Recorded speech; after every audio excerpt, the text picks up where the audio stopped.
Эх, кандайсыңар туугандар, жаздын бир жаркыраган күндөрүндө аба ырайы ой жанжыргатып, чымчыктар сайраса, жүрөктөгү кылдар тириң деп чертилип кетип, ой деле көкүрөк жибип жашагыңар келип турган кезде мен бир проблеманы айтып, мээңерди чагып, настроениеңарды бир түшүрүп коеюнчу деп чыгып калдым атак.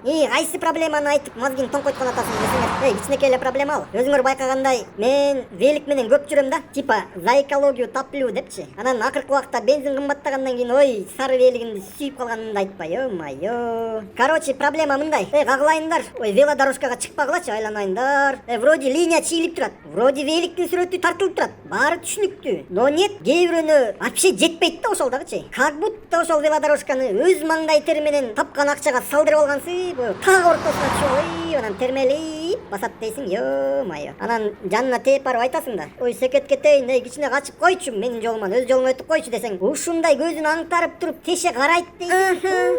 Эч жериң калбай калат да. Ой, мунун эпилепсиясы кармап кеттиби деп жүрөгүң түшүп калат. Анан дагы бир персоналар бар, блин, мен аларды баштык мурун деп коем да. Илгери бала кезде мен чоң энем айтып койчу элем, чоң мурундарды бул баштык мурун депчи. Мындай машинасын айдап келип туруп, велодорожкага мындай поперегинен, турасынан мурдун чыгарып туруп токтотуп коет да. Как будто ушулардын эле машинасынын мурду бар да, башка машиналардын мурду жок, только ошолордуку бар да. Вроде машиналарды карасаң кымбат, бир 80 000 доллар, 50 000 долларлык машиналар деле турат да, но нет, ээлери мырк да. Мен ойлогом бул дүйнөдө только я один мырк депчи. Оказывается, менден өткөн мырктар бар экен да. Менин статусум талашпай эле койбойсуңарбы? Настроениям түшүп. Блин. Бүгүнкү сөз ушул. Сүйлөштүк анда, велодорожкага чыкмай жок. Ар кимибиз өз жолубуз менен басмай, Мен болсо шашпай велодорожкага чыгып алып, велигимди тээп алып, терең ойлонуп барайын, баарын кыйратып койгонсуп. Давайте анда.